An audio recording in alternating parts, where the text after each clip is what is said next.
Howdy folks and welcome to Harran, the city of dreams for any parkour enthusiast, cheap rent, beautiful sights, and some sick jumps that do come at a cost. There are a lot of zombies. Dying Light is a special game. Not only did I play countless hours when it was released a couple of years ago, oh, it's been a decade? There is a uniqueness to Dying Light's game rhythm, holy trifecta, moosh boosh if you will, that most games never achieve. What do those terms mean, you ask? Great question. If you're new to the channel, my retrospectives use a variety of lenses that focus on the gameplay mechanics, visual spectacle, auditory soundscape, and of course, the story. And today is no different. Dying Light at times perfected the video game gameplay loop. Say that 3 times fast. Utilizing the game's addictive parkour running paired with the solid progression system and player agency over the quests or activities kept me playing well after beating the game. You have to feel how the game progresses as a fledgling runner. You start out hitting ledges with violent force, then a couple of perk points in agility and you're an acrobat, defying conventional human capabilities, and it's frickin' awesome. We'll talk more about the game systems later in the video, yet I cannot stress this notion enough. Dying Light is one of the best games I've ever played. I do not mean it is the best game I've ever played, and I hope the nuance is understood because there is one major mental hurdle to this game that without a moment to shift your thinking will probably derail your full experience. The story is abysmal. There, I said it. Nothing about Dying Light's narrative is revolutionary, even at times where there were sprinkles of brilliance. And when video game stories fall under the generic umbrella, it's up to the individual characters to uplift the narrative, which does not happen in this game. You then might ask yourself, why would I choose to go through a story's narrative for a retrospective when I find it quote-unquote bad? Well, it's the whole thesis of the video. You will shake your head from voice actors' deliveries, laugh maniacally at certain narrative beats, and then your mouth will hang down in disbelief when you realize you somehow care for these characters. Just like the original Resident Evil that gained a cult following after its release, while also having such voice lines like, "You were almost a Jill sandwich," and I'll go to the other house and see if I can find any clues. Will you do that? I'm counting on you. Dying Light verges on that classic Resident Evil essence in its story's delivery, which helps dissolve a bit of the horrors that lie within the quarantine city of Herran, and oh boy, there are a lot of them. I know everyone has their own opinion on video game zombie genre, and what they prefer pacing-wise. Dying Light gets slept on compared to other titles like The Last of Us, newer Resident Evils, or even the Walking Dead series. Today we're going to answer the question what makes Dying Light one of the best zombie games ever made, and why it's not talked about. To do so, we'll play through the main story, using its gameplay mechanics, art direction, audio soundscape, and of course the story to try to figure out what went right, and of course, what went wrong. All of this with the notion that we'll be laughing with the game's many quirks and oddities. Just don't laugh at it, or they get mad. And there's a lot to cover, so let's get started. I like off the bat that the developers are telling you this is a fictitious place, but it also rhymes with a major Middle Eastern city. This is a brief cutscene setting up the context for the game. Some pathogen has been exposed to the population of Harran, causing the city to be put under quarantine. We also hear that the GRE, or Global Relief Effort, started aerial supply drops in the warded-off regions, sustaining the dwindling population. But the Ministry of Defense is starting to consider carpet bombing the place. So far, a good setup, and it feeds into the next cutscene flawlessly. HUD activated. Commence briefing. Approaching Harran. Data on the subject, Kadir Suleiman. We get filled in on our main goals of the mission, find Kadir Suleiman, a former politician turned warlord during the outbreak. He apparently has some beef with the GRE because they couldn't save his brother, and in retaliation, Suleiman has stolen some sort of digital folder from them. Within the folder are details on the incomplete virus cure, which apparently could be deadly. Unfortunately, it seems Suleiman is using the file as some sort of collateral and has transferred it to a third party for safety. If anything were to happen to him, they would release it to the world. It also seems that Suleiman has taken a different name and is leading one of two major factions within the area, which we need to investigate. Another important plot point is that the GRE has blocked all communications within Harran except for our nifty radio, and we make a hard landing.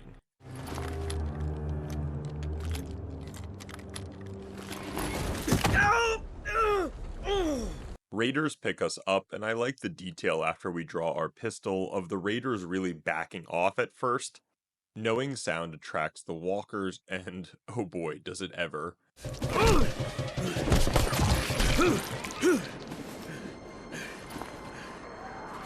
Fall back! Fall back!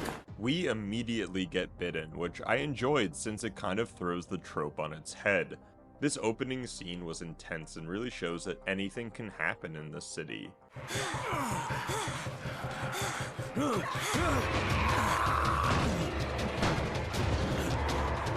the door open!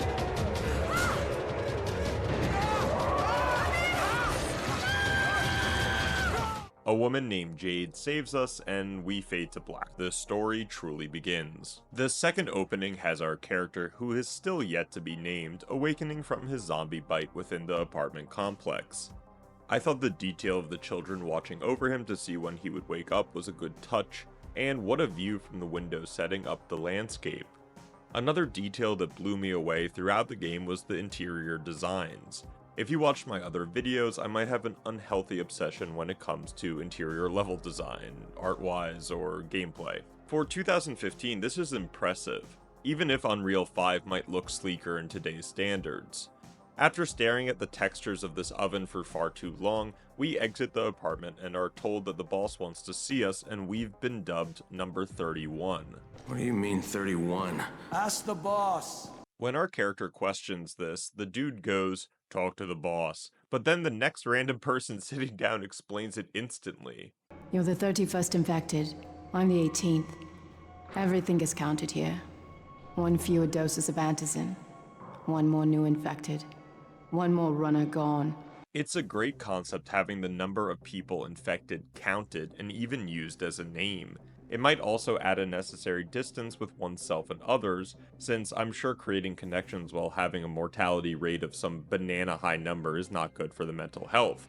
But it doesn't really come back in any significant way later in the game. You can also hear one of the runners mourning the other runner we saw die saving us. Even though he's angry his friend died, he seemingly is more focused on something called antizin, which has been mentioned a couple of times now. We make it to the boss's room and find this young kid, Rahim. Or I guess they want him to be narratively young, since he doesn't look like he has an age at all. What, am I too young? You got the problem with my age? No, You wanted to talk to me? That's better. Do you remember anything? Know what you are? Yeah, I can see this is some kind of shelter. He explains to our character that a man named Brecken created the tower just a couple of months ago, and now they help people within the slum. Whether that's catching GRE airdrops, running supplies between outposts, or just your friendly neighborhood zombie killing, they're there. The kid also found our radio, but when we ask for it back, he throws a hissy fit about how we should owe the tower for saving his life, yada yada. Regardless of the delivery, the sentiment is there. We know why the radios aren't working citywide, and maybe our character can use that obfuscated knowledge to his advantage. I don't have time to deal with your bullshit. I've lost contact with one of our guys thanks to the fucked up radios we're stuck with. I really enjoyed this style of storytelling throughout most of the game. We are truly playing a secret agent, and what 31 says or doesn't say to the important characters he meets along the way adds a great dynamic to the narrative. And I think most people want dialogue choices in RPGs, yet not having agency on how your character interacts with others or the plot seem to fit Dying Light. Not everything has to be Baldur's Gate levels of decision making. To convince people we're up to snuff and needing a permanent bed in the tower, remember, we're trying to ID Brecken to see if he's Suleiman. We take it on ourselves to help one of Rahim's runners stuck on the 13th floor. The 2 bits of information we've gained quickly build the world the player is about to experience. The tower is not some monolithic entity standing tall since the beginning. No, these survivors literally retrofitted some of it in the last 2 months. Not having cleared the whole building, now going floor by floor makes sense in this timeline and adds tension within the world building. If this is your first time playing Dying Light, you have no freaking clue what's going to be on this floor, what type of zombies you'll be facing. I had that same feeling when I first played Resident Evil in 2002. I did have to laugh at our character immediately looking in this baby carriage. Like, what were your options here? Either you see a cute baby sleeping or a zombie baby from Dawn of the Dead. Crane here. Where were you? We've been waiting for your report. It's been over 70 hours. I lost my radio for a while. Don't worry, my cover's intact. Finally, we get our character's name, Crane. Kyle Crane, who has apparently been sleeping for 3 days to the chagrin of the GRE. We inform our boss that the cover isn't blown and that we've been taken in by one of the major factions, plus the little detail we're infected, no biggie. Crane's conversation is cut off by shouts for help coming from one of the apartments, and yeah, wasn't that the whole reason we came down here was to help that dude?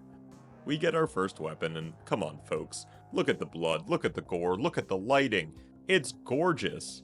Our first zombie. Die, zombie. We save the guy, but he doesn't seem to be enthused by our demonstration of goodwill, since he explains that the zombie we killed was his brother. Tough luck. The game gives us a tutorial on finding items in the wild and crafting them into medpacks and various other items. Even though the crafting system isn't the most expansive, the ease of crafting items and their usage always came in handy. Finding crafting tools was a different story after the mid-game, however, since you weren't really stopping for supplies that much, but we'll get there when we do. Okay, who's hurt? He's bleeding pretty bad. Let me see him. Gauze and alcohol, huh? Pretty primitive, but it'll work. Hey, 31. Not bad for a new guy. Perhaps I misjudged you. I just want to help out and repay you guys for what you did for me. Well, good. Come find me, and we'll talk about how you can do that. Crane's idea works even though he doesn't sound so convincing over the radio. The tower seems to think we're a good dude and are called back to the boss's room. Before we have time to talk to him about other missions, Jade, the person that saved us in the beginning, confronts Rahim over explosives and some sort of nest, which I can only assume is the zombies' frequented place of choice. Jade also mentions that her and Rahim are brother and sister, and that runner who died for us was also related to them. You're Jade, right? Right. I just wanted to thank you for what you did for me and tell you how sorry I am for your loss. I owe you and Amir my life. Yeah, you do. You want to return the favor? Keep my dipshit brother from killing himself. This was a well-acted scene, especially Crane's delivery to Jade and her retort back, but it can only get worse from here. Crane isn't the most subtle secret agent and asks for Brecken too much. He is not suave with his directness. Honestly, if this random guy kept asking for the leader of my faction to show his face while parachuting into the city with paramilitary armor, yeah, they never talk about that, I would think he was a spy. Crane is asked to change into his courier outfit and find out if he has what it takes to become a runner. We make our way to the top of the building and get this great view of Herran. Crane gets his parkour tutorial, and with all the discourse over yellow ladders nowadays, I had to laugh at the yellow arrows showing the way. It's a lot more subtle when we're outside the tower, but I thought it was funny. I would not be talking about this game if it were not for the parkour mechanics, however, and what they do not just on a gameplay level. Walking along this crane, climbing gigantic cell phone towers, or running from infected, there has yet to be a game that comes close to the addictiveness of Dying Light's movement at this open world scale. But we're not there yet, and have to learn one of the most useful mechanics in the game: trash. Just do what I say, alright? Now, jump down to the very bottom. Are you nuts? I'd kill myself. Yes, you heard that correctly, and the reason why I said in the beginning, don't take this game too seriously. Rahim informs us that trash piles are probably the best way of getting down from heights, just like hay in Assassin's Creed, right? As a native New Yorker, the thought of your old trash, let alone willingly jumping into it, was a mental hurdle I was not expecting, and it is not my biggest ick in the game. Holy shit! Holy shit! It's a rush, isn't it? But don't blow your load just yet. See, it's dialogue like that that made me spit out my drink a couple of times laughing. We've yet to have 5 minutes of uninterrupted gameplay with all the storytelling and setup going on, and I don't know if we're in a dark zombie comedy or a spy thriller with zombies on the side. We continue on with our sick parkour moves as we make our way back to the tower. What's happening to me? It looks like we're turning into the Hulk. Rahim explains that we just had our first zombie seizure, but isn't too worried we're turning, rather telling us that we should see the doctor nonchalantly. Like, what are the rules? Do we need Antizin immediately, or can we just jump around learning parkour? We take the elevator downstairs, and I wasn't expecting to get Metro 2033 RTM narration from Crane. Alright, they've given me an actual job, and nobody suspects I'm not who I say I am. So far so good. And once Dr. Zere helps me manage these symptoms I'm dealing with, I'll be even better. It works well, and I love the voice actor for Crane. It's a mix of great delivery and 80s B action movie. We go downstairs and meet the quartermaster, who is the only one seemingly hesitant of Crane, even though he says the whole tower thinks we'll end up as zombie brunch. With a weapon in hand, we're set to see the doctor, who's holed up a couple of blocks away. This game is beautiful. Again, I'm just blown away by the lighting and blood effects on full display. Whether you're in combat, running along rooftops, it's just flawless. We quickly make it to the doctor and find out Antizin is not a vaccine or cure, but a suppressant, made to slow down the effects of the infection, but I guess cannot change the outcome. Crane has no emotional response to this. The doctor mentions another researcher, Dr. Camden, who is at the epicenter of the outbreak in Sector 0. It's another great detail about the GRE blocking radio communications since the two doctors are having trouble reaching each other, and data would take weeks, if not months, to transfer. Dr. Zere does seem to know a bit more than he leads on, and even mentions his own experiments, saying they did not bear fruit. But you see, I've been running tests on both Antizin and infected tissue. A cure is possible, definitely possible. I don't know if it's just video game narrative tropes, but can we have a good scientist at least occasionally? We don't even know if this guy is bad yet, but I'm getting the feeling there's a lot we don't know. With the shot of Antizin, we're good to go for a while and get our first rank up. There is another facet of Dying Light's gameplay that works perfectly. Leveling up through your own merit, meaning you level the skills that you use, is akin to the Elder Scrolls Oblivion, albeit a bit more simple. Crane is a secret agent or PMC, but he knows jack shit about surviving a zombie apocalypse. The way progression happens through this organic leveling mechanic creates an incentive for different playstyles throughout the game. Want to be better at running away from zombies? Run away. Want to be better at fighting zombies? Smash their frickin' brains in. And the rewards are so good. Not only are they increasingly useful for your survival, but they are too organic. Crane learns to camouflage himself using zombie guts, stun enemies with specific attacks, and how to treat zombies like Mario does his Goombas. This doesn't happen in a day, and times perfectly with the story where there is this coalescence within the plot ramping up and Crane being able to survive 500-foot drops with a roll. I digress. Rahim sent us to get a mission from Spike and we oblige. I'm Crane. Just what I need. More unskilled labor. Spike informs us that the GRE airdrops usually contain Antizin, but the other faction-led someone named Rias has been intercepting the shipments. This is a good setup. Spike informs us that tonight's airdrops for Antizin will be at the sunset, which gives the tower its best chance of obtaining them, since the other faction don't like to operate after dark. And for good reason. Spike tasks us with setting up traps for tonight's run, and we set off. To be fair, I rarely use traps during the day or nighttime. Before we can finish with the traps, Jade calls us about saving one of the tower's crew in a safe house, and we make a detour. A small detail I didn't realize until writing the script was that the fast zombies were former runners. That's pretty melancholy if you think about it, and interesting what they were training for would be reflected by their zombie mutation. He wasn't human anymore. Now hurry. You still need to turn on the lights. That's the only way to make this place safe at night. With the safe house cleared, we're pinged on our radio by the GRE and find a nice rooftop to talk. The GRE tells Crane that obtaining the doctor's information is a secondary objective now, and to keep our cover as ourselves? Seriously, we save one dude and no one questions where we're from, what we're doing before the meeting, whatever. Your stolen file still takes top priority though, right? Affirmative. We find it unlikely that a single researcher working out of a trailer could produce any significant results. But if he does, we want to see it. We still have more traps to arm, but I couldn't get the sneaking suspicion that it was about to be nighttime, and I don't do creepy crawlies at night. Of course, this is no walk in Harran Park. On the last lights, we blow a fuse, and not just a general fuse, like the whole district is without power.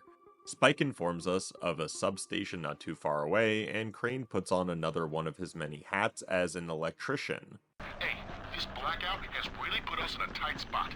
We're defenseless here, plus the safe zones and some of my traps are down too. We need to get the power up and running ASAP. With the tension rising and the sun setting, it was a perfectly horrifying time to introduce the next zombie variation. I don't know the true term for this toxic Avenger yet, but looking at the dude, they pack a punch, and we don't have time for it. Crane makes it back to the safe zone only to find another new zombie, this one seemingly having more mutations than the others. We contact the doctor, who is generally interested in our sightings, and sleep the rest of the night away. Waking up, Spike immediately calls us to tell us something bad has happened and we need to get back to him ASAP. We get to him and hear that last night's mission was a failure, even with all the sick traps we created. Jade has called all the runners back to the tower for a meeting, and that's where Crane heads next. See, at this point you could do the side missions and level up for 20 hours and have a blast. It's a testament to what the game has to offer, especially with DLC and quarantine zones, but I think those are for a different time. For now, Crane calls the GRE to inform him that he's about to meet Brecken, who could be Suleiman, and before we enter the boss's room, Jade tells us what's transpired. Listen, Brecken and a team of runners went after an airdrop last night. He lost the rest of his team to biters, and then Rise's men ambushed him, beat him to a pulp, and stole the drop. Now Brecken wants to go after the next drop himself, but we can't let him. We finally meet Brecken, and this is where the story starts to unravel a bit. I guess how it's presented.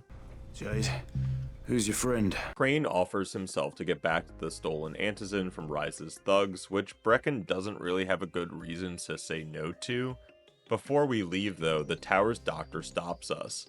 The doctor says Brecken's head injuries are worse than they seem, which are starting to cause seizures. Now, this is a main story retrospective, but I do want to say there are more redeeming character details and events within the subplots and side quests than there are in the main story, which is kind of wild to say. We do help with some stuff around the tower and then contact the GRE again to tell them Brecken is not the guy we're looking for, leaving Rise, the leader of the other faction and extorter of antizin, as the main suspect. I'm on a mission to get antizin from the airdrop. If I don't succeed, they'll have to come up with something else. Acknowledged. Good job, Crane. You're doing well.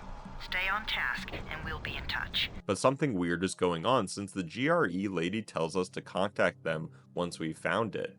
Aren't they the ones sending it in? Why would they want us to tell them where it is? Regardless, the first airdrop was already looted, but luckily a second one drops in and we're on the hunt. Unfortunately, Rise's men are already on the new drop and we're a weakling somehow, unable to fight them. Luckily, we're fast as fuck and get the last drop, which has some antizin. Hooray! Listen closely. It's very possible that Rise is our man, so if you find an airdrop containing antizin, destroy it. What? Why? It will force interaction with Rise.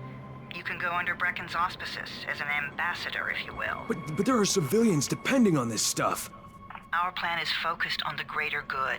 Any person that says for the greater good probably doesn't have the greater good in mind. But Crane has his orders and follows them blindly, dumping the antizin into the fire. Crane then lies to Jade about finding nothing at the airdrop, but we don't have too much time to talk since the nightmares are out. Yeah, this is where the paradigm shift happens. I'm going to be straight up with you. My heart and mind did not like being out during the night. Not only are you slow and not a good parkour runner, the speedy zombies, also dubbed volatiles, can 3-shot you and are much faster at the beginning. If it was always like this, I probably wouldn't have kept playing the game the first time in 2015, but we've talked about the progression before and we'll get the last laugh eventually. For now, we have our first chase while things are exploding everywhere and volatiles are breathing down my neck. For as scary as it is, the adrenaline fueled me. Crane gets back to the tower to a heated discussion on what the team should do now that they're almost out of antizin. Even though Rias has attacked Brecken and other runners of the tower seemingly has to buy from him now, since they're the only supply left. This works perfectly into Crane's hands as he volunteers himself as liaison to the tower, willing to negotiate with Rias and his thugs. The way Crane delivers this line, and how people look at him made me feel like I was in 7th grade, lying to my teacher about needing to go to the bathroom to get out of class. How does anyone believe this dude? I'll go. I'm not scared. Absolutely not. We've discussed that already. And we didn't discuss it. You just decided that I'll go. Are you serious? Well, this Rice guy has never seen my face before. Clean slate, right? So Brecken agrees with Crane that we'll be the negotiator to broker the deal between the tower and Rias, and we're off. This mission has us exploring more of the city, and just with what skills we have at our disposal now, already feels like a great sandbox. We make it to Rias's base, and wow, props to the guys on both factions who built these headquarters, and some good engineering and design. Crane enters the compound and sees a gruesome sight. Some poor guy is getting the Voss treatment. If you know, you know. We have been friends for a very long time. That is why I'm so surprised that you would steal from me. Haven't I seen you somewhere before? Now I give you a choice. Very simple. Your right hand or your left? Left. Was that my left or your left? And one of the security guards thinks he recognizes Crane. I don't think it ever comes back, but I thought it would have been pretty cool if he was like an ex-agent Crane had worked with before that would blow his cover later. I don't know, that's just me. We finally meet Rias, but only briefly as he makes us do side quest stuff for him before we can even talk about buying antizin, which is not conducive to the timing of this whole operation. Crane confirms that Rias is Suleiman, and we need to find out how not only to get the stolen folder, but antizin as well. We meet Kareem, counterpart to Rahim. Look, it's like the 10th rhyme they have in this game. Also, I don't know if he's up for the Oscar here. An American. I have an uncle there. Lives in Texas. You from Texas? You a cowboy? I'm from Chicago. Okay, Al Capone. Kareem tasks us with turning on short radio wave communicators, a way of getting around the GRE signal blocking. Crane has to climb actual radio towers, and I'm not the best with heights. But before we fix the towers, Crane contacts the GRE again, letting them know what we found about our guy. Crane. Report. Just met Rias. There's no question that's Suleiman. Guy's a psychopath. He's gone from ruthless politician to fucking warlord. Is he aware of your affiliation with us? No, he thinks I'm just a guy from the tower. A lot of the next hour of gameplay before doing the next mission was going around to the safe houses and making them safe. Knowing you were finding valuable loot within these places and preparing for the nighttime, since entering one would automatically stop the hunt, was a rewarding feeling. I also enjoyed the details of the SOS signs or other small things that survivors had placed in these zones. There wasn't detailed writing on the walls like Left 4 Dead, but there was a variety enough to have its own atmosphere. We finally start climbing towers, and oh boy, I wasn't joking about not liking heights. The way Crane sways at the top is kind of alarming, but such an amazing detail that the wind is obviously going to be stronger here. Another small detail I thought was very impressive was that the zombie I kicked from the top fell all the way and hit the ground with physics, like you could see that blood splatter. All of that being rendered and verified within the game and not losing a beat on FPS or slowdown was immaculate. We ascend more towers, turning on the shortwave radio, and successfully open communications in Herran. With our success, Crane gets contacted by a group called the Embers, who are located in Sector 0, a closed-off ward of Harran, which we really don't know much about. Back with Rias, and the deal keeps getting stretched. But not to break cover or jeopardize his own life, Crane needs to jump through Rias's hoops before he does anything extreme. Within this dialogue comes the main drive for Rias throughout the game, and something he questions Crane on constantly, starting now. The imposing of one's will, the creation of one's own rules, that is what makes a man. Do you live by your own rules, Crane? Or are you merely someone else's puppet? I believe I know the answer. Do you make your own orders or do you take them? At least Rias is the only one skeptical of Crane showing up 3 days prior and is now the negotiator for the tower. Rahim talks to us about the quest and it looks like we're going to be shaking down some people for payments. Beforehand, we need to contact GRE bosses, which is kind of getting old. As cinematic as these brief cutscenes are, they sort of break up the flow of the game. Why couldn't you just talk on the radio while going to the next location is all I'm saying. Another job for Rice. This one's pretty dirty. He's forcing me to collect the money he's extorting from a nearby village. Just do what he asks and stay close to him. Remember what's at stake.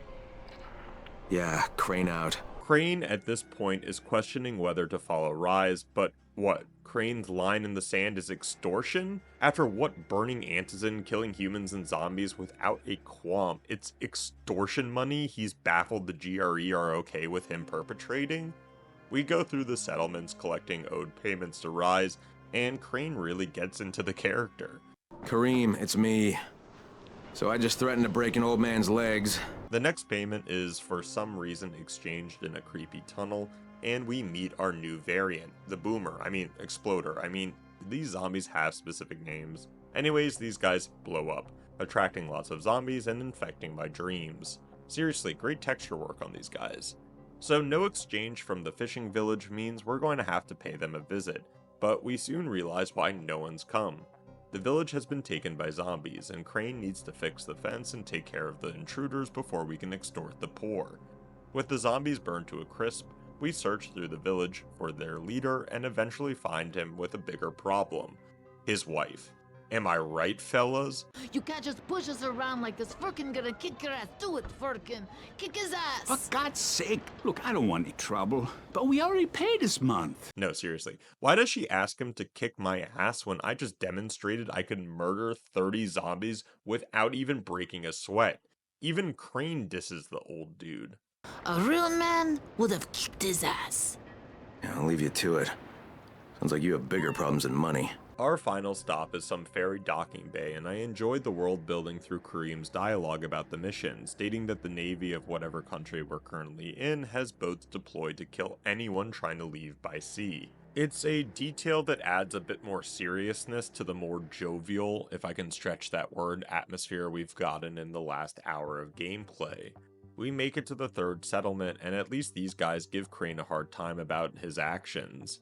Crane whimpers about not wanting to take the money, but why even say anything, dude? It doesn't help. Hey, for what it's worth, this isn't something I want to do. I'd rather be helping you guys. And yet you're still doing it, aren't you? As we exit the settlement, Brecken calls us, frantically telling Crane that someone has turned on the 18th floor and they're in need of some Antizin stat. Crane gets back to Rias, who is talking about some place called the Pits, and that he should send his own men there in some sort of punishment. With little surprise at this point, Rias goes back on the deal, telling Crane that what we're doing for the tower is just blind obedience and we're not taking our own freedom, yada yada. This might seem harsh, but it felt like the writers were trying for some Andrew Ryan Bioshock theme of personal choice versus being controlled, but it falls so flat on its head since there's no agency over anything, let alone Crane's character. Rias gives Crane shit for following the rules, but everyone follows your rules in your gang. What about them? You follow rules since you have an established hierarchy. I literally do not understand Rias's obsession with Crane's free will. You follow their rules as thoughtlessly as you follow mine, like a good little dog. Look, we had a deal. Your people need the Antizin. Now, more than ever, I would surmise. But a man who follows someone else's rules is no man at all. Reneging on the deal is one thing, but doing so twice and then blaming Crane for accepting the quest and doing a good job is asinine. Not in a Voss or Andrew Ryan way, but in a bad writing kind of way. You think this would be the end of this interaction with Rias from Crane's point of view, but no. Rias ups the ante by telling us if we brought Jade, the former boxer whose advertisements can be seen throughout Harran, to him, he would then deliver the boxes he's freaking lied about both times. Rias also just shoots one of his men, which I guess goes back to the conversation he was having when we walked in, and yet again, it felt like too much of an attempt to make this guy who's been talked about as the crazy of the crazy, crazy. Will you be a dog and save the dwellers of the tower? Or will you be a man and save the maiden? And I don't think they managed it. To get out my rage at the bland writing, I decided to go ham on some zombies outside the compound, and it got me thinking about how awesome the environment of this game is. It's not just the ability to climb almost any object. There are uses from the environment that a well-trained runner's eye will spot, like spike traps and metal contraptions fit to satisfy your zombie atrocities. We contact the GRE again, and this time I had to laugh since we're like 30 feet away from Rise's compound while talking on this call. Not the most conspicuous action. Crane finally starts growing a backbone since the GRE lady is absolutely willing to throw Jade into the pit for us to continue contact with Rise. What do you mean, was that it? I'm not a fucking human trafficker. You seem to have forgotten how much is riding on this file, Crane. If Rise wants one girl, then give her to him. You'll be there to keep an eye on her, won't you? What the fuck kind of humanitarian outfit are you guys? And for that matter, if this project file can save the world, why keep it a fucking secret? We're not paying you to be insubordinate, Crane. Get this done. Fuck you, asshole. Crane makes it back to the tower with the 5 vials of antizin, but it's too late. Jade informs us that the person that turned killed the whole floor, including kids, which, goddamn, you don't hear that in many modern video games. To add salt to the wound, it seems like Brecken's choice to save the person ended up dooming the floor, which I was not sure what he tried to do that caused that, but whatever. Jade tells us to check in on Brecken and we oblige her.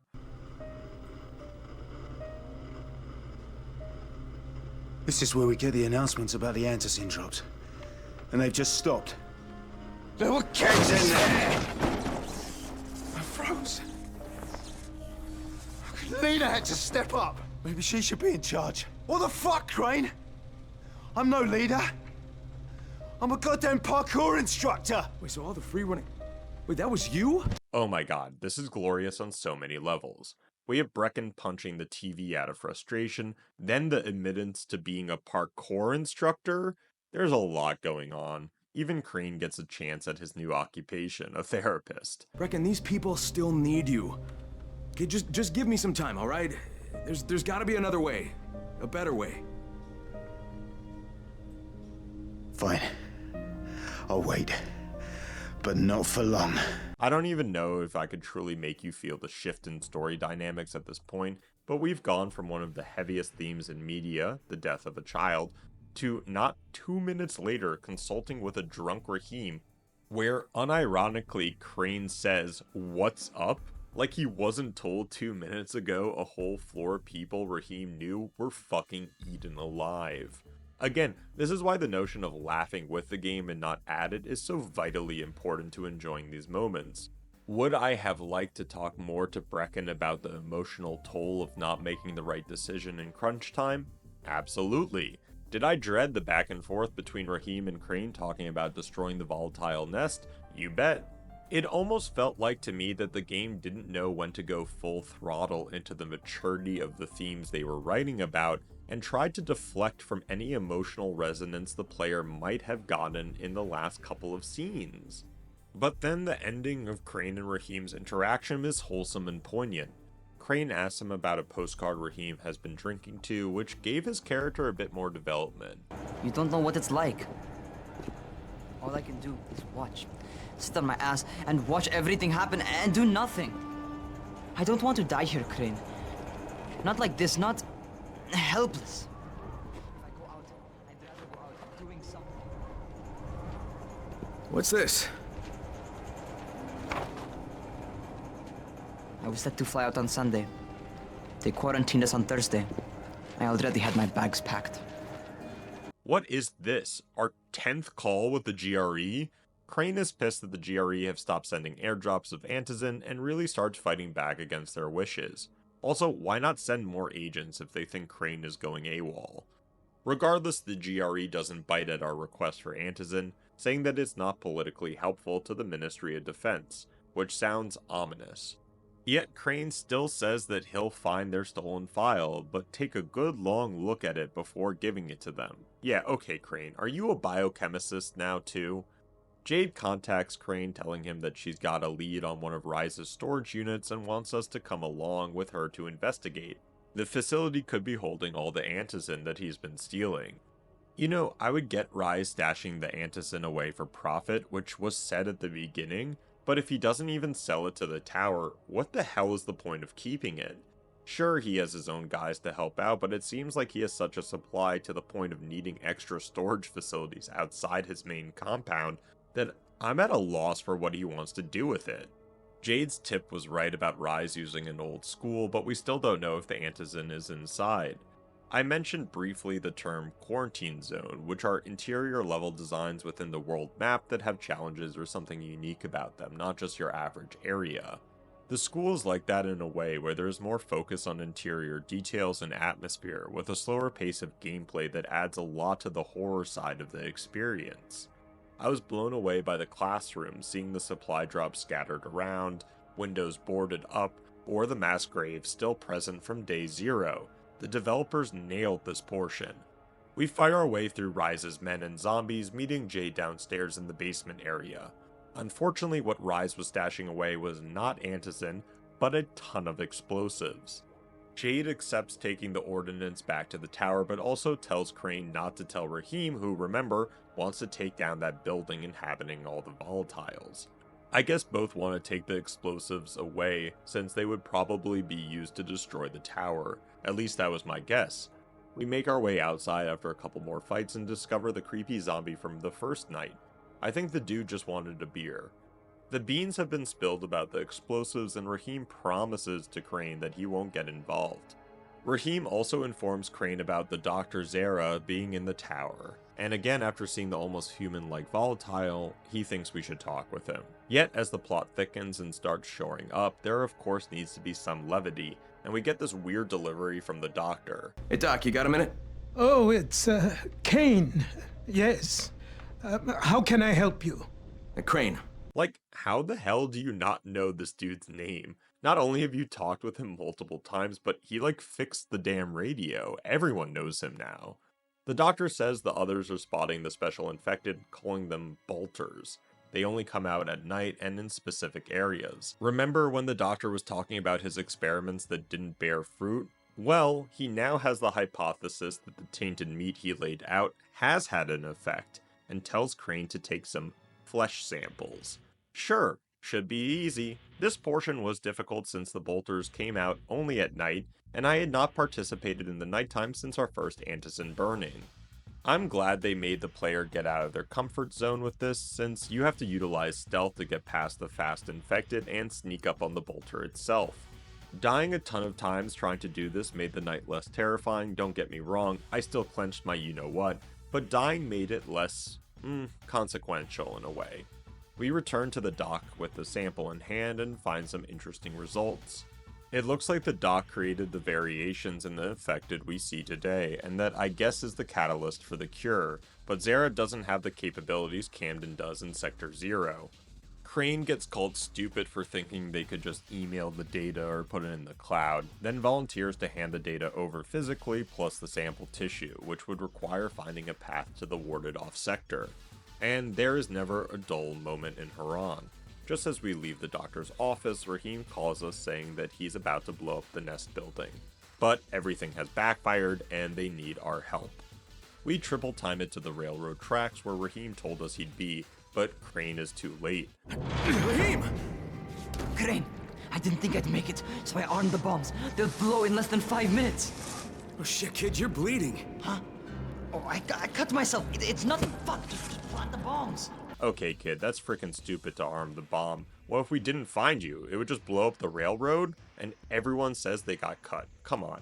Crane doesn't even have time to think about all this since we have a freaking bomb in our hands. Apart from the whirlwind narrative, having the timer and going through a new section was thrilling gameplay. Plus the imagery of the nest was gory and gruesome, which I was really not expecting. We plant the satchel charges and run the hell out of there, which maybe had my two favorite moments in gaming for a while. One, while making our escape, a zombie jumped with me, breaking through the wood shedding, scaring the you-know-what out of me. It was a visceral moment I did not expect. Then turning around, I saw this volatile staring at me, not daring to go out in the sun. I don't know if you've watched I Am Legend, but it gave me that exact feeling.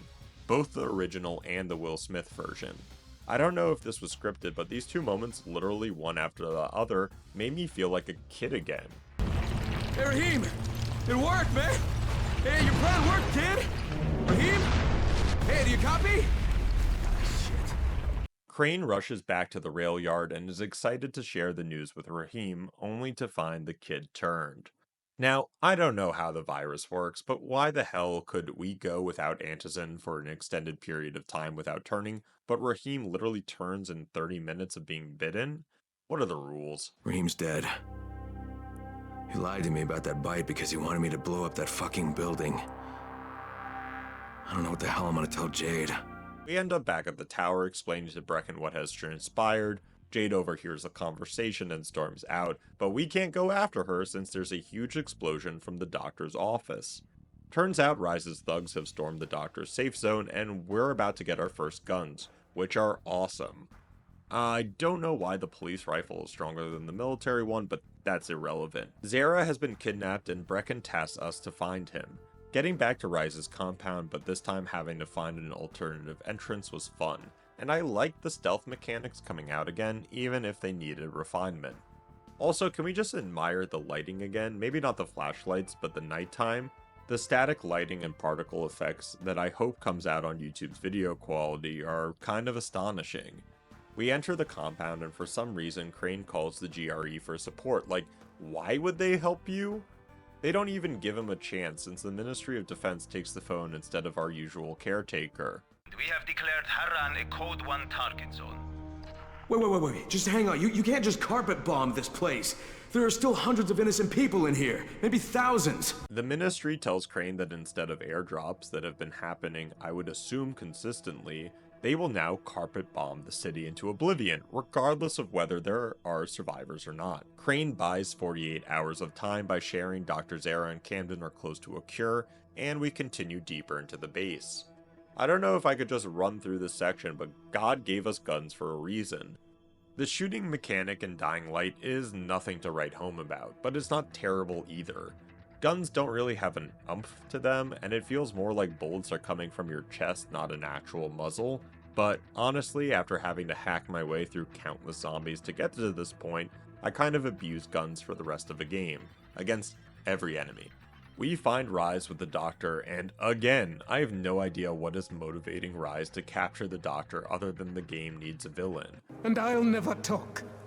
You'll get nothing from me. I am less concerned with making you talk, Doctor, than I am in preventing your escape.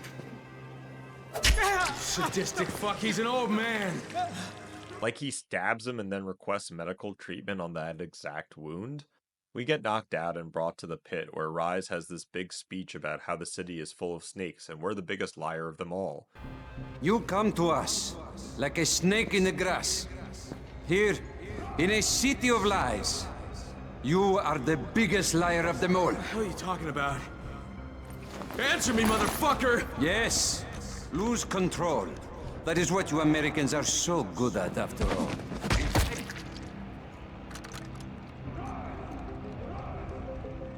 Not bad. Did you change your fucking name, dude? Like, come on.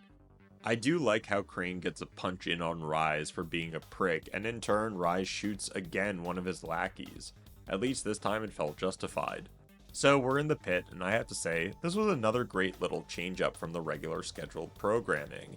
With the crowd chanting and zombie heads splattering, I did feel like an arena warrior. Halfway through the fight, Rise admits that he knows that Crane is a GRE agent, and again goes on this shtick that reminds me of a college freshman that really leaned into Nietzsche's idea of chaos leading to birth. I'm not giving the writing team the benefit of the doubt, though. Chaos, Crane. Chaos is the one true order of things. Rias says to publish the file and informs Crane that the GRE's intentions for the file was not to hide a calamity, but to actually use it, engineering the virus, not curing it. But I'm confused, and maybe writing this out will help me digest it, or one of you lovely listeners can steer me in the right direction. This game all starts off because Rias has somehow stolen this mysterious folder from the GRE. The GRE want it back, so they send Crane to try to secure the folder, since if it was published, the contents were the cure, making the weaponization of the infection not as effective. So then, why didn't Rias just publish the document when he first got it, if he wanted to avenge his brother and screw over the GRE? Plus, this guy somehow smuggles explosives in and out of a quarantine zone, so I'm pretty sure he can make copies of the info and pass them along if he truly wanted to do this.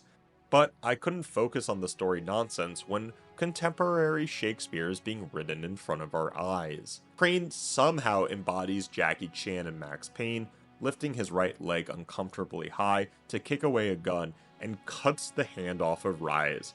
Crane gets to Dr. Zere and, oh, you're sure it's not Kane, you old bastard? Crane, save these people.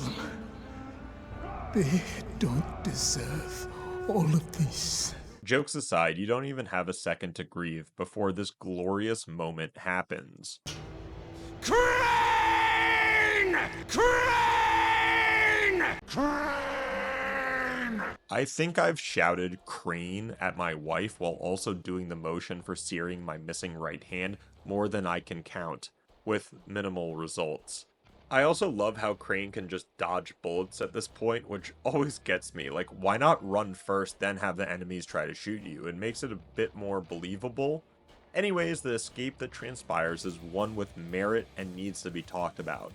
Running from the fast infected while also being shot by Rias's men within this unfinished construction site has to be played if you're a big fan of movement games and or chase sequences. I mean, they even bring out an RPG against you. Now, remember I had a big ick in this game? Well, it's Crane swimming through dirty water. Like, I would never. We're beset again by our zombie infection, and at this point, it's just Deus Ex Machina when it affects Crane or not. We pass out and somehow are found by Brecken, who informs us that Jade has gone by herself to Sector 0 with the tissue sample, hopefully delivering it to Dr. Camden. Unfortunately, she doesn't know that Camden has been paranoid of Rias and that he has opened the facility to biters and other infected in order to protect himself. Crane of course wants to go after Jade, and Brecken tells us that another group called the Saviors, who apparently have a way between the two zones, could help. We meet up with one of the guys and are told about a specific tunnel system that will lead us to Sector 0. I like this small detail about the other people trying to use the passage and having been delayed for so long. It really reminded me of Half-Life 2, but I digress. The route is not devoid of zombies, and for a sinister reason. Halfway through the journey, we get double-crossed by the Saviors and are thrown into the barrel. Hey, friend. Sorry, but I had no choice. Rias has me by the balls. What did you do? What I had to. What can I say? The world is an unforgiving place. Luckily, we had our guns, which brutally tore through Rias's thugs and have made it to Sector 0, or named Old Town. Not only was I reinvigorated with the plot now that the folders had been thrown to the wind and characters killed off, the sheer sight of a new area brought joy to my mind. This was completely different than the slums. The architecture reminded me of a mix of Copenhagen with a larger Venice, accompanied by these Arabian-inspired minarets. I wasn't even feeling bored with zooming around the slums, and then to get this whole new section to explore that felt familiar yet surprisingly new was monumental. Crane makes contact with Troy, the Ember, that contacted us way back when we turned on the shortwave radio, and we get to talk to Dr. Camden, who confirms his facility has been intentionally overrun by zombies to protect against Rias's men. We meet up with Troy, who has a direct line to Jade, but Jade is still not ready to talk with us since I guess she blames us for Rahim's stupid antics back with the nest. I usually feel more sympathetic, but not even talking about Rahim's death with Brecken seemed out of character. I don't know, at least for me. Jade, this is Troy. Do you copy? Go ahead, Troy. Jade? Hey, it's Crane. Now, I know you're headed for Dr. Camden, but his clinic's surrounded by zombies and Rias' thugs, so just let me come and help you. Crane, stay away from me. Crane does get the chance to stop lying to everyone about his situation and opens up about being a GRE agent, his mission for the folder, and how the Ministry of Defense is about ready to blow us to Kingdom Come. But that doesn't matter anymore because the Ministry contacted me. Jade, they were going to firebomb the city, but I talked them into waiting because they want that research that you're carrying. Now we need to figure out some way to let them know that we've got it. You bastard! Jade! Jade! Damn it. As we leave, Troy tells us that her hacker partner is trying to find a way past the GRE signal jammer. So I guess we've successfully got the shortwave radio, but still no contact to the outside world. Hopefully not for too long. I usually don't sidestep into a side quest, but I feel like I need to talk about Rupert the Gunsmith before going back to the main game. I was more intrigued at first having the ability to make a silencer for my guns, even though later on I found out you need different ammo and a ton of materials to make it work. But there was something about the side quest that made me feel like I was truly in an RPG? Rupert's story felt like I was in Fallout New Vegas, or how do I put this? It felt surreal yet grounded in the game, something I could expect but very much didn't. It also goes back to these poignant moments that actually get elevated by the other moments of sheer disbelief or ridiculousness. We enter the apartment and I had no idea what to expect seeing all these children's toys. And then we stumble upon Rupert. What about these kids? Are their parents dead, I hope? Every day I'm terrified that one of them is going to look out the window and see their mother or father shambling down the street. I don't know what I'm going to do when that happens. What have you told them? Half-truths, that a dark magic has taken over the city, but that I'm a good wizard who can protect them. It's the sort of game that doesn't end. Rupert is glad Crane doesn't work for Rise, but also tells us that he can't leave without his wife, who just left on a mission or something, thus leaving him defending the kids. He has this line about not wanting them to see their parents down there, which is why the curtains are closed, which we saw at the school as well. I don't know why that's so powerful to me, the idea of shielding the kids' eyes from what the world is, even in a zombie apocalypse. Rupert also talks about how he deflects the tough questions from the kids by playing pretend, giving them some semblance of peace and joy, even if they probably know what's going on outside. Rupert also mentions that one of the children has diabetes and needs insulin, which Crane is quick to agree to. Now, I wonder what Crane did before this, since it's like he's from a vacuum and only through his good actions is he figuring out doing good makes him feel better about himself. We start to search the pharmacies for insulin, which brought me past this interesting battle playing out in the streets below. Again, I don't know if this was scripted or what, but watching the horde of zombies attack Rise's thugs was intense and a spectacle. We trace the insulin back to the girl's father, who is either a zombie or a corpse by now. Luckily, we find the body and the insulin is miraculously still intact. Rupert thanks us for the help and starts to prep the injection while Crane steps away and talks to one of the kids who had something to say. Hey there, bud. What's your name? Kadeem. Kadeem. I like that name. I have a secret. Really? Well, so do I. What's your secret? I'm a GRE agent. What do you got? Can you get my blocks for me? But that's not really a secret. But some of them are downstairs, near the basement. And Mr. Rupert said we're not ever to go near the basement. Not ever. Oh yeah, it was too good to be true.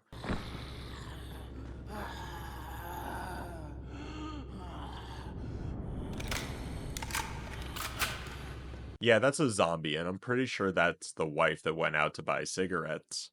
Confronting Rupert is a bit sad since he doesn't want to accept help from Troy in the base and doesn't even want to admit what's in the basement. Jasmine and I can handle things just fine.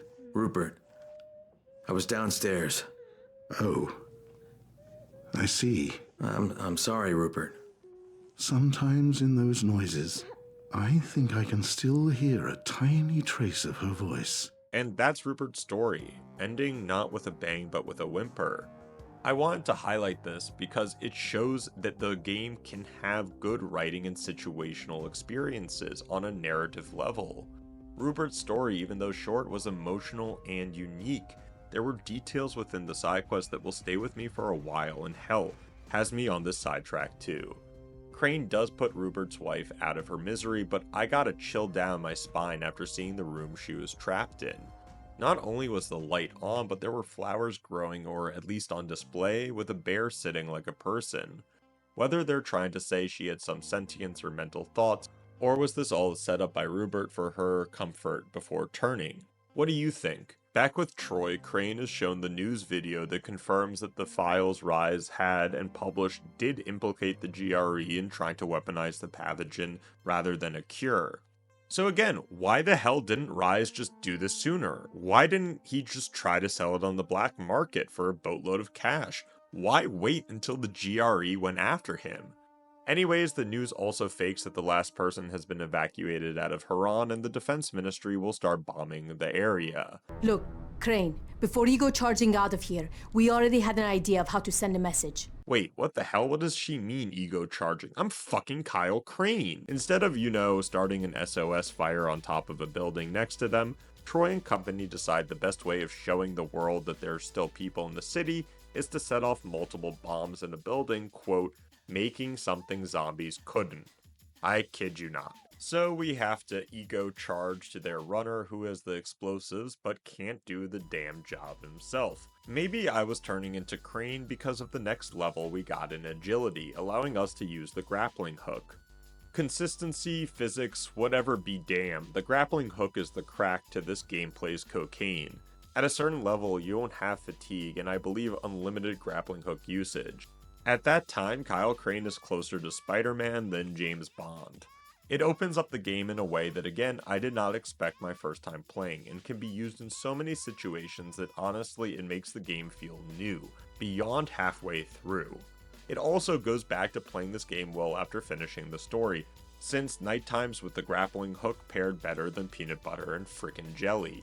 You get double the agility points, remember, and the grappling hook literally dishes them out like candy. At first you were afraid, you were petrified by the night, then you looked deep inside and found the grappling hook, making volatiles almost an afterthought.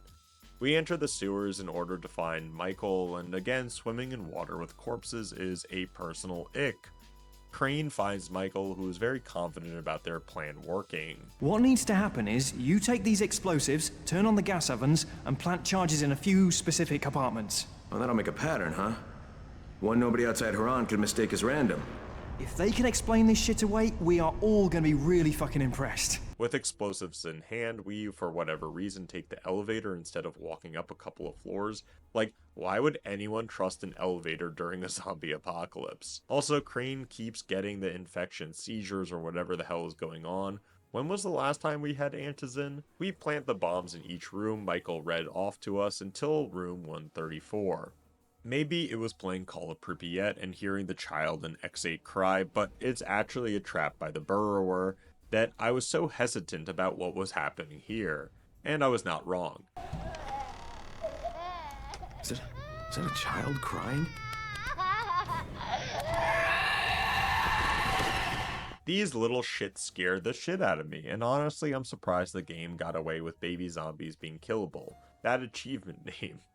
Again, nothing goes truly to plan, and we have to find Michael's detonator in order to blow this place. I guess he got eaten or something. What's that face? You barely knew the guy. With enough distance from the building, Crane sets off the charges, and it's a frowny face? Oh my god.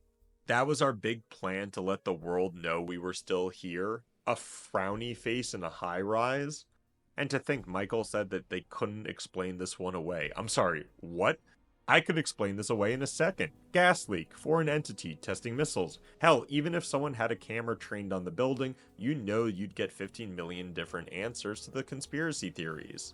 Do you believe me now that I'm on your side?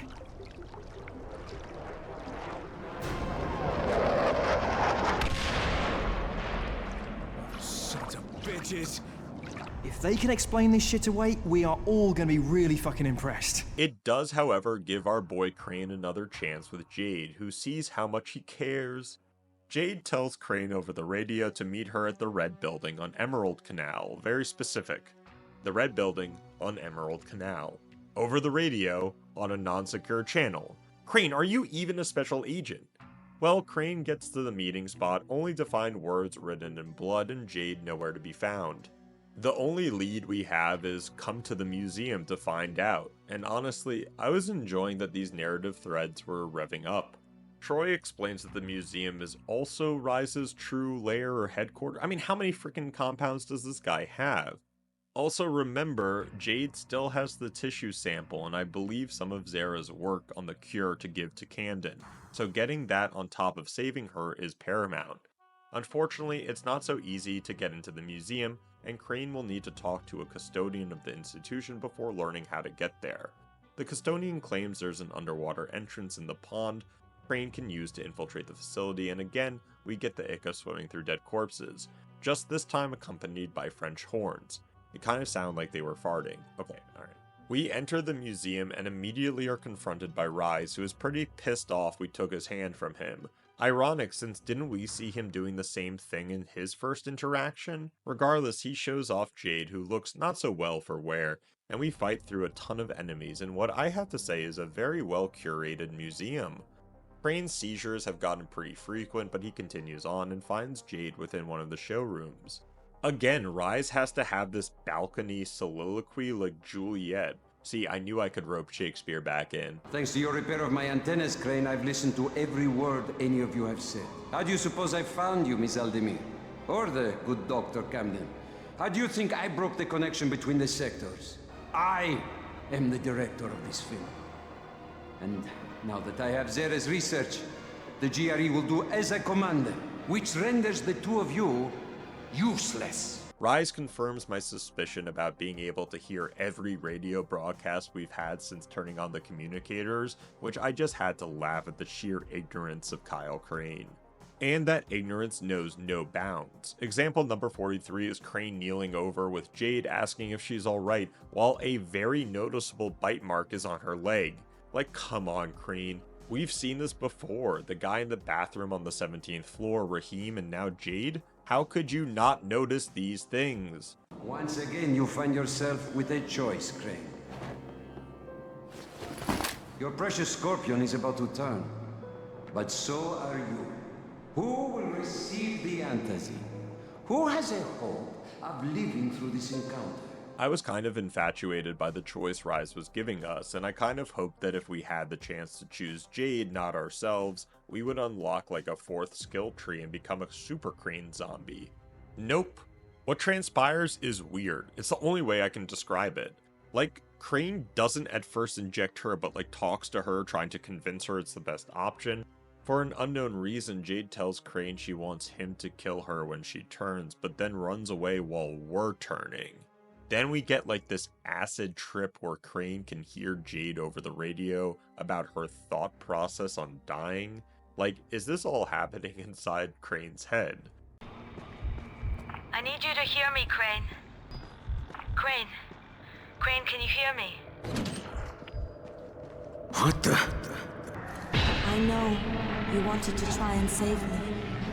Not everybody would have offered that vial the way you did. This is so out of left field that it left a bad taste in my mouth while playing and writing about it. They couldn't have at least written up that the seizures would have auditory hallucinations or something leading up to this. Where are we? Kellogg's Dream? Real gamers will know that reference. I get Crane liked Jade for the 72 hours that they've known each other, but I'm serious about this. What were the developers smoking, having Jade's final words be in some zombie dream realm? No. God damn it, no, don't make me do this!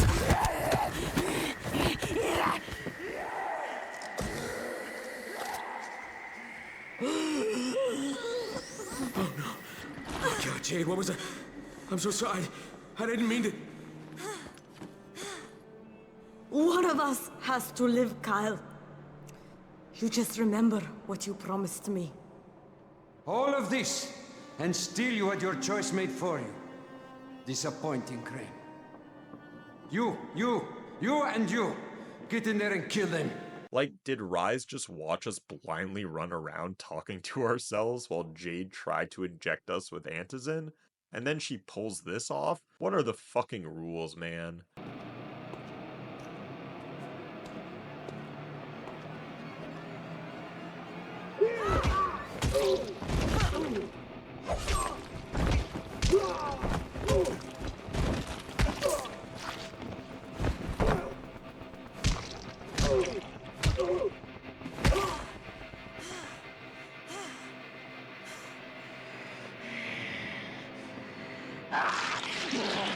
That's a great detail of her turning on the body and instantly tasting it. All of this build-up with a somber neck breaking too. God damn, it would have been sad if we didn't just trip out of our minds as the final dialogue between the two.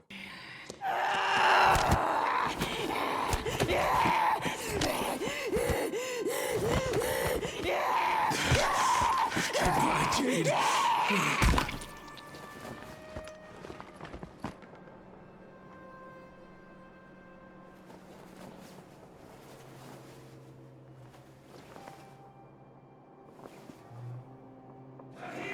Kill that son of a bitch! It's also followed by this boss fight with Rias' second-in-command, who we defeat swiftly, and it never comes back about if he recognized Crane or not. We also learn that we only have part of the cure for Camden. The tissue sample was left behind, but Zere's documents are needed, and Rias has them. But there's no time to go after that now, since the whole zone will be firebombed within a day without some sort of intervention for us truly. Troy sends Crane to another broadcast tower, this time with its own level, to try to break through the GRE jamming and stop the planned bombing. I mean, folks, if you're not impressed with the visual landscape, I don't know what floats your boat. Crane has a lot of tasks to do before climbing the tower, and yeah, I know it's a game, but I would have liked this ending to be a bit more streamlined, and not having to go find access keys or turning on the power. Climbing this final tower was exhilarating, especially when you get to the antennas at the very top. With the amplifier or whatever activated, we get the message out. Anyone who can hear me, please listen. My name is Kyle Crane, and I'm sending this message from inside the Herran quarantine. Colonel Tanner and the Ministry of Defense have lied to you. There are still survivors inside the walls. They plan to firebomb Herran, but if those bombs drop, you will know Tanner and the Ministry are cold-blooded murderers. Holy shit! There's someone alive in the quarantine zone? Hey, do you copy? Do you copy? It's Mildred! I knew it!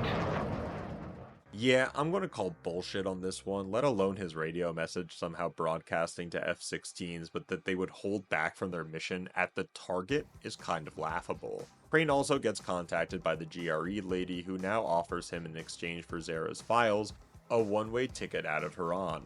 I'm glad Crane takes somewhat of a stand, but then he finishes with, "Wait for my signal." Oh my god. You need the cure now for spin, don't you? That's the only way you could get out of this. Try to convince everyone you were working toward a cure the whole time. Don't be ridiculous. Bring us the research and everything will be fine. You want the research? Just fucking wait for my signal. I don't understand, since literally the next narration he says, quote, "Fuck that, I've got other plans." Fuck that, I've got other plans. So we make our way to Dr. Camden with the tissue samples, and again get this weird feeling that this scientist isn't the most morally clean person in the game. I needed extra power for my last experiment, and the generators overheated and shut down. Not only does he mention that him and Zere studied the Herran virus, but that the GRE was paying them to do so. He also talks about experiments, and by this time I was thinking, yeah, they unleashed this thing. The facility makes it feel like they did too, since the place reeks of private cover-up that Umbrella would look for. Camden talks more to us, which gives Crane great background information. Not only were the doctors working for the GRE, but Rias himself was supposed to be guarding them, so he must have worked for the GRE and that's how he accessed the folder. Camden also suggests that Rias was already a bad person before the outbreak, but when his brother died, it truly changed him into the beast we've encountered today. I guess that's kind of nice to know at the end of the game, but it really doesn't add anything to Rias, at least not in my opinion. The last bit that I'll mention is that the GRE had already sent in an operative to secure both Camden and Zere, but had died previously, which Crane does not even question. We restore power to the lab, clean out the zombies, and finally make it to Dr. Camden. Crane asks the doctor if he could show him a photo, who turns out to be someone named Amir Rashid, who Crane says they had a mutual friend. Okay folks, I'm truly confused. Was there like a subplot I completely missed? Like, what was the motivation for Crane to take this batshit mission? Was it because of this mutual friend? But it doesn't even sound like he really knows him, more like they're in some sexual throuple or some kinky stuff. Not once was this person mentioned to my knowledge in this playthrough. This being the first time hearing about him in the facility, I was kind of baffled. I can't wait to read the answer, since I probably have the same reaction I had to every plot twist in the game. Anyways, we need the other half of the puzzle, and instead of phoning in the GRE lady, we get Rias, who talks more about Chaos's building and entropy nonsense that at this point is redundant. We get it. We get it. Imagine the damage I shall be able to do outside the confines of these walls. Of course, if you think you can stop me. You crazy son of a bitch! He does tell Crane about his whole plan, and again, why? Rias says he's made a deal with the GRE to hand over Zere's research in order to leave Harran, and then goes about how he will bring so much chaos to the world unless we, the hero, Kyle Crane, special agent, can stop him? Oh my god, Rias ran his course in the first act. Even though the main narrative has lost its velocity, the gameplay still makes it all worth it. Rias's apartment complex is probably one of the most fun segments of gaming I've ever had, and I'm not joking. It took everything the player has learned over the last 12 to 14 hours, and has synthesized it into the perfect level, taking away the grappling hook, which I thought was the right choice too, since you wouldn't get the full visceral run. I was a mix of confident and terrified. Then navigating through the sewer, it dawned on me, I had practiced this very moment all my life, in Harry Potter and the Sorcerer's Stone.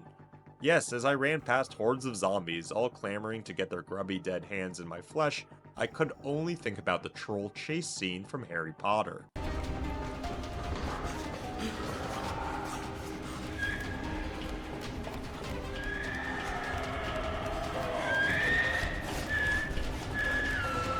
We get past the runners to deal with even more zombies inexplicably in this very tall, unfinished apartment complex. We do find Rahim, Rias's third in command, who tells Crane that Rias has double-crossed all of them and has laid a trap for Crane in the floors above. Seriously, how does this game just use explosives on risers as the goddamn plot point? Anyways, thanks to Kareem's tip, we don't fall for the trap and instead go to the adjacent tower, something Rias never would have thought of. Crane ascends through more zombies and death-defying stunts, which really had me testing the waters. All while this jagoff Rias talks to us from some mix of a loudspeaker and radio? You know how many men have bested me in a fight before, Crane. Consider yourself a member of an exclusive club. I didn't think they could decide which one he was actually talking to us from. We finally make it to the top and confront Rias. So, face to face again. I guess that means I don't need this anymore. With or without it, Suleiman, you're dead. Come now, Crane. Do not pretend you don't care. How many lives depend on this disc? Hundreds? Thousands? Perhaps billions.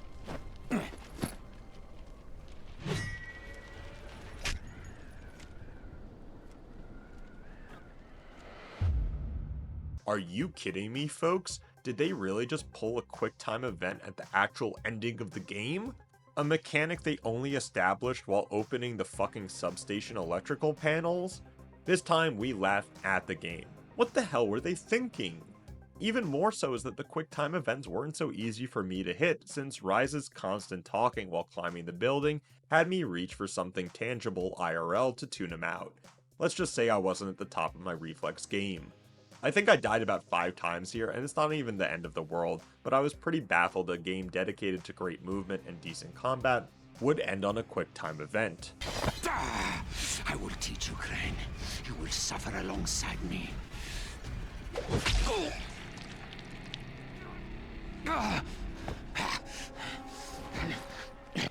Do it, I won't fight you. Just as you killed Tahir. Do it! Fuck you, asshole. You want me to make my own rules? Rule number 1. You're gonna spend the rest of your goddamn life in fucking agony. Now, that's a great line. The helicopter appears, but like any wrestling move, there needs to be a finale.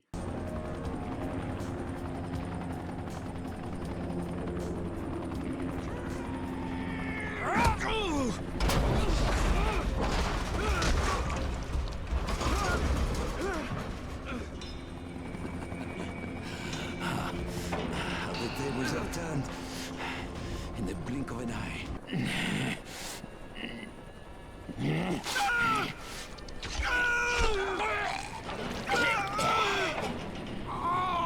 Is that for a decision, asshole?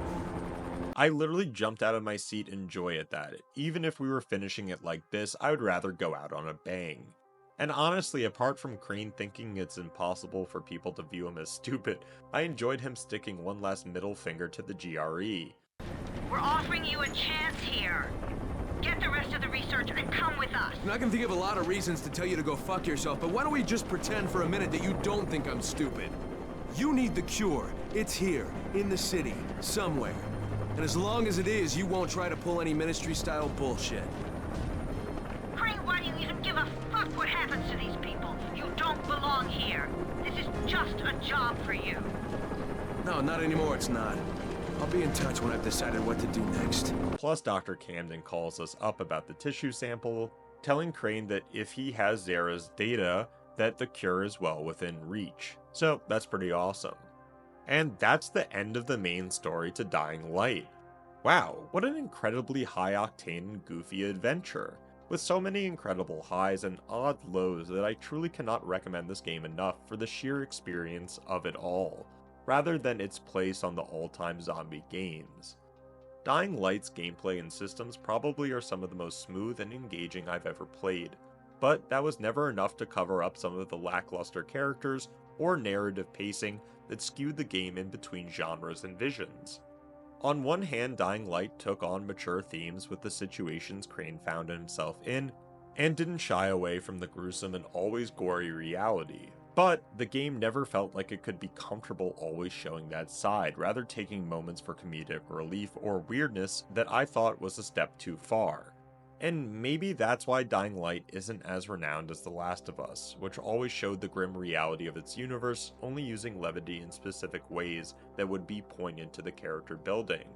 Or the duality of writing a thriller with janky dialogue that didn't fit like it did in the original Resident Evil. But there is something special about Dying Light that no one can deny. Once you start parkouring, you can never stop. Also, how did they make Dying Light 2? What happened to the cure? See you next time. Crap!